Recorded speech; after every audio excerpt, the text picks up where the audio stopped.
I'm so sad. I am very disappointed. Nakakainis.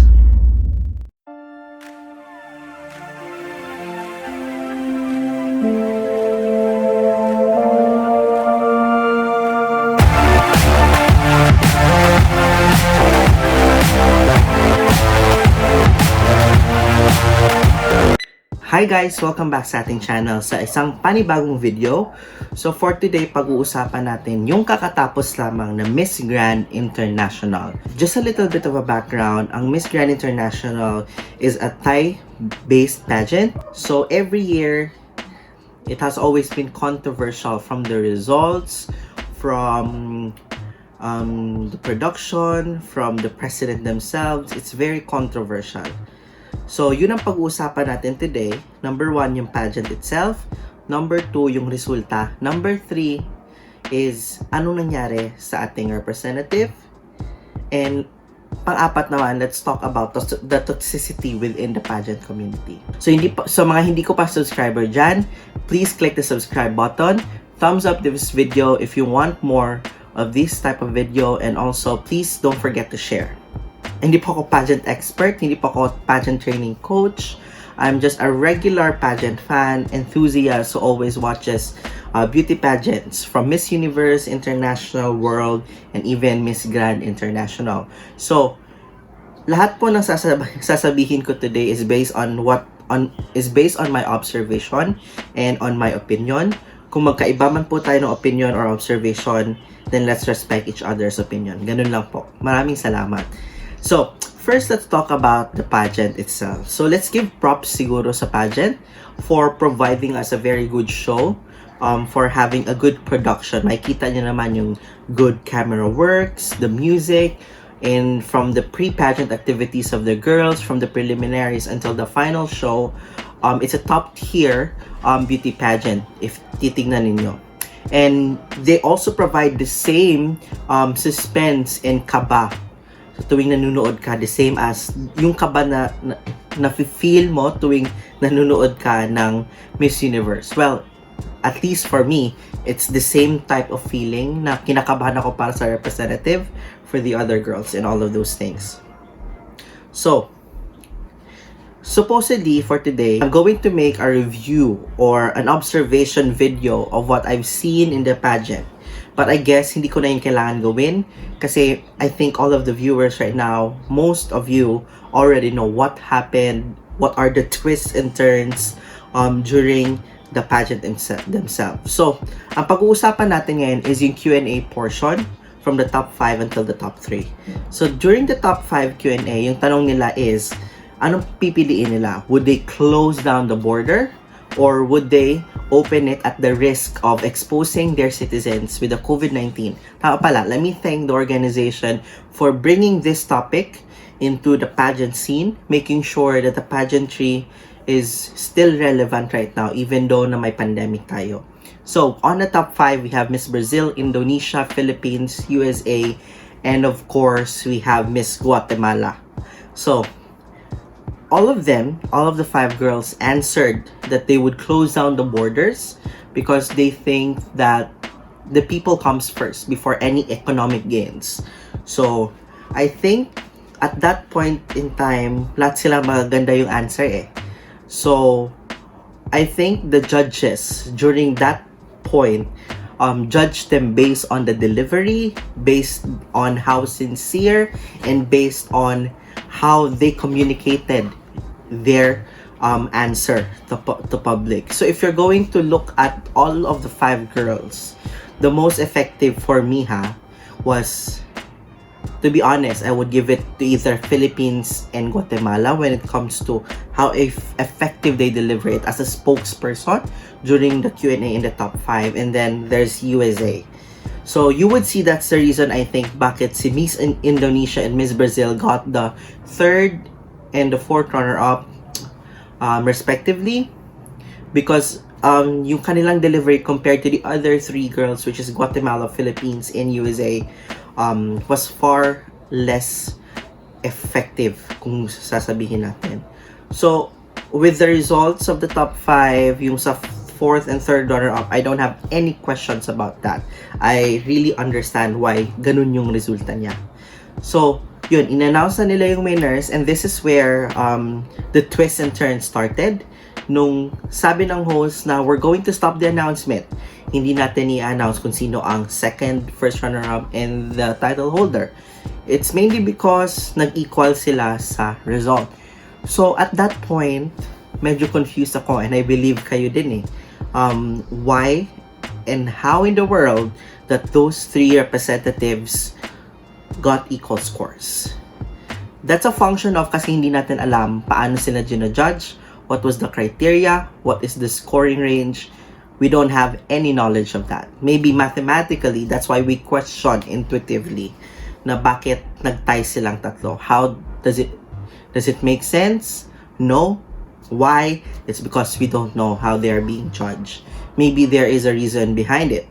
Now, during that, let me just call them the top three. It's just like Miss Universe anyway na my top three. They were given another final question. And the question was, if you have one more vaccine left, kanino mo daw ibibigay? To a teenager, which is 15 years old, or to a senior citizen, or to an elderly na 70 years old. So, it was a very nice question, and I think we need to give props to Miss Grand International, no? That they're giving these girls dilemma question. Kasi regardless of what you answer, it's really based on how you value things, right? Kasi mahirap naman talaga pumili. But, let's discuss the answers one by one. Let's start with Miss USA. Miss USA came in, she answered that we will give it to the children because basically the children are our future and all of those things. And then she spoke in Thai. I think in essence, the answer of Miss USA was very good. Okay. It's an answer that you would really expect from someone who has been into pageantry for how many years? For all, tama pala, if you don't know, Miss USA was Miss Ghana and Miss Universe, and Miss Ghana and Miss Earth. Comment down below if you know that, or if you don't, please comment down below. So yun na nga. It was a very nice answer. The delivery was there, and then there was a Thai part na hindi ko naintindihan anong meaning nun. But basically, it captured a lot of fans within Show DC Hall, and I don't know if even the judges were captured by that. So, yun yung answer ni Miss USA. Now, Philippines came in, sabi niya na I would give it to the elderly because my mom is a senior citizen, and I lost my father 4 years ago and I cannot afford to lose my mom. Then sabi niya na I will give it to the senior citizens because they are the most vulnerable during this pandemic. And then the teenager, she even justified that they have the strength, the immune system, with through proper exercise and diet, they would be able to survive the effects of COVID-19. And then she even gave a powerful ending question na, and I know that everyone in this hall or in this place can never afford to lose their parents, which was very powerful at that. So at that point, nung in-answer na ni Miss Philippines yun, I said na, uy, my chances in Miss Philippines to become the title holder. Because if you're going to compare their answer factually and how they delivered it, Philippines was more effective. It's based on facts. You know that she did her research on the question. And then, here came Guatemala, which pretty much answered the same as USA.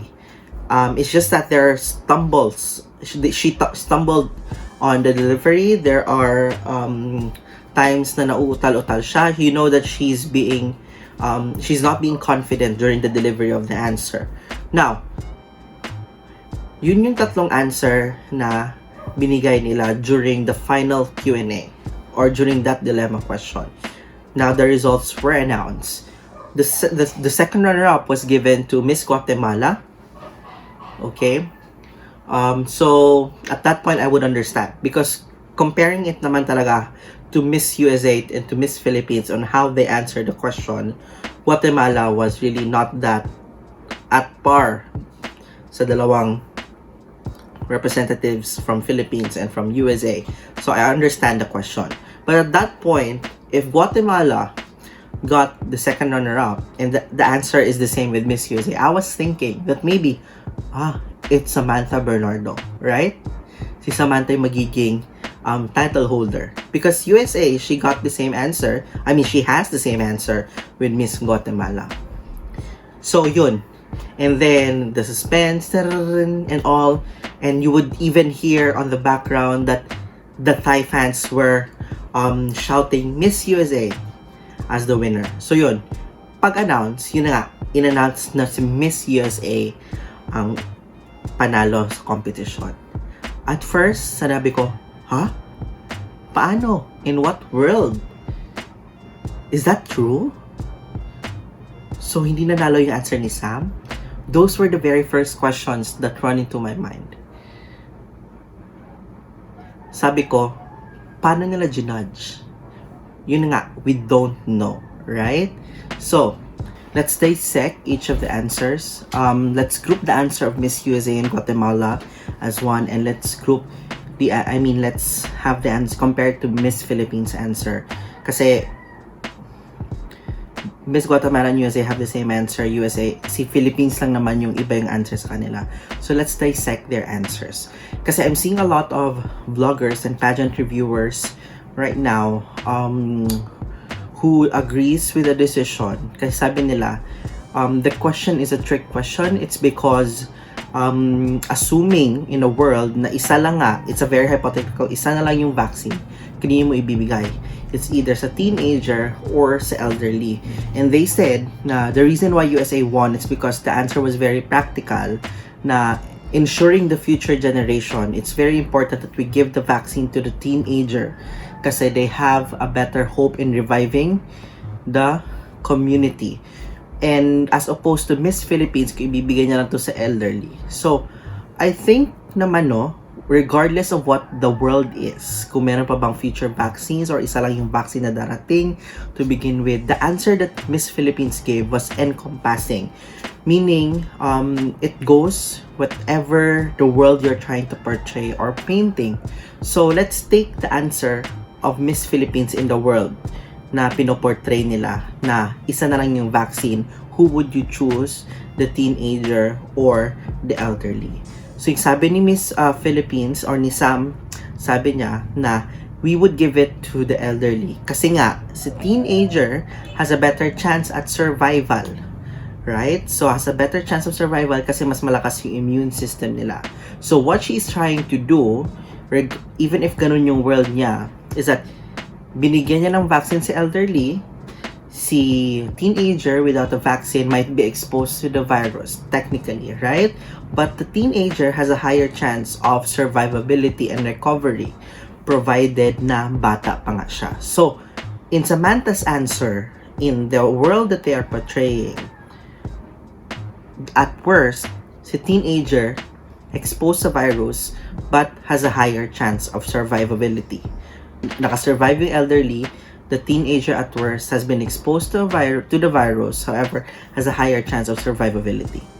So, let's analyze naman yung answer ni Miss USA in that world.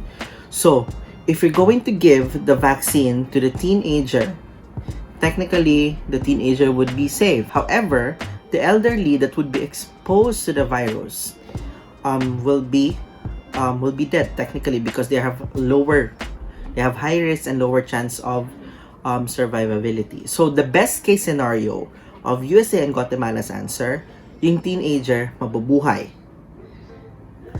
yung elderly mamamatay. The worst case in Samantha's answer, the teenager is exposed but has a higher chance of survivability, buhay sa elderly. So if we're going to weigh and compare those two answers, I think the answer of Samantha is the lesser evil. And if we're going to compare that, both of the situation, regardless if it's a trick question or regardless of what world you're trying to portray, I think mas reasonable yung answer ni Samantha Bernardo. That is the reason why nung sinabi nila yung decision, I was very shocked.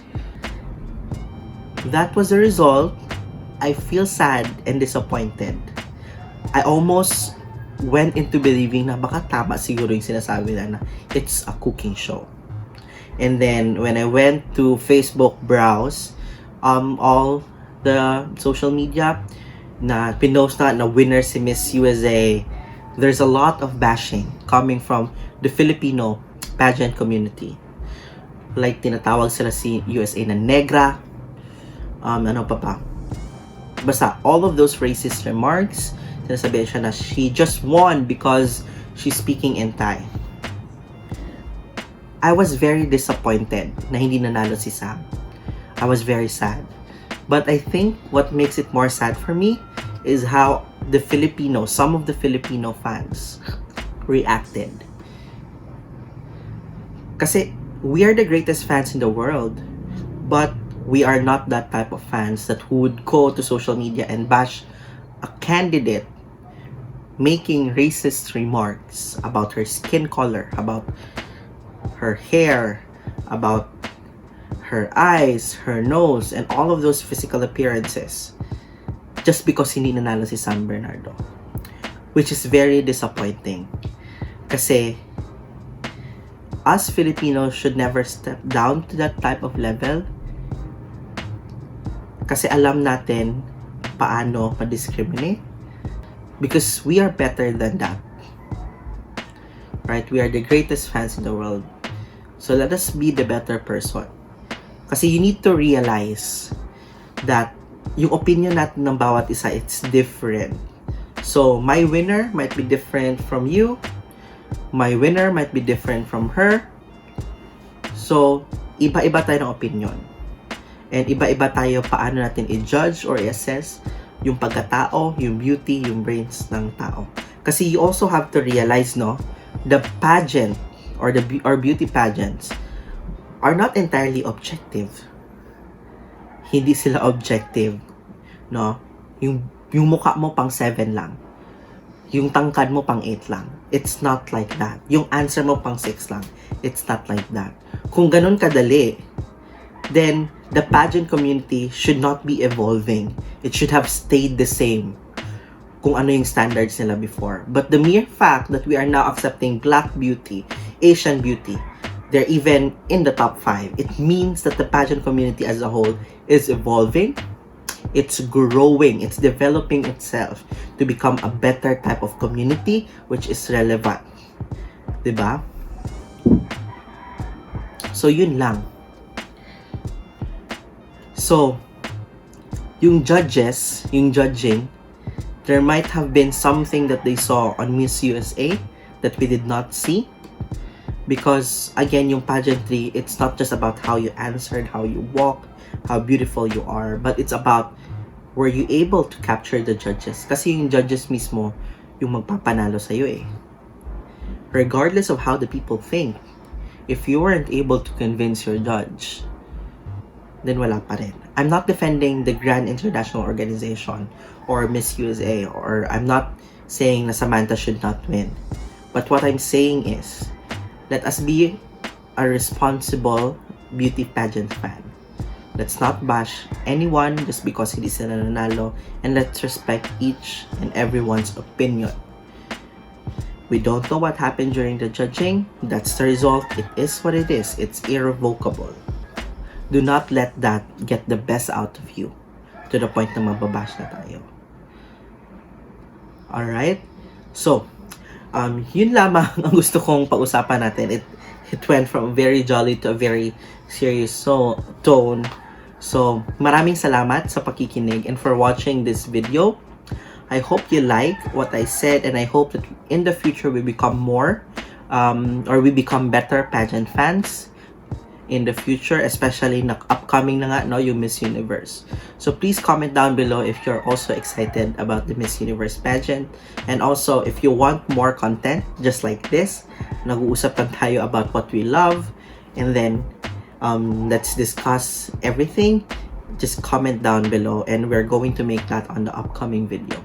So again, maraming salamat po for watching this video. Don't forget to click the subscribe button, hit the like button, and share this video to everyone na you think na it's getting toxic already. Anyway, and also click the bell notification so that you will be notified if meron po akong upcoming video. Thank you very much and have a nice day. Bye!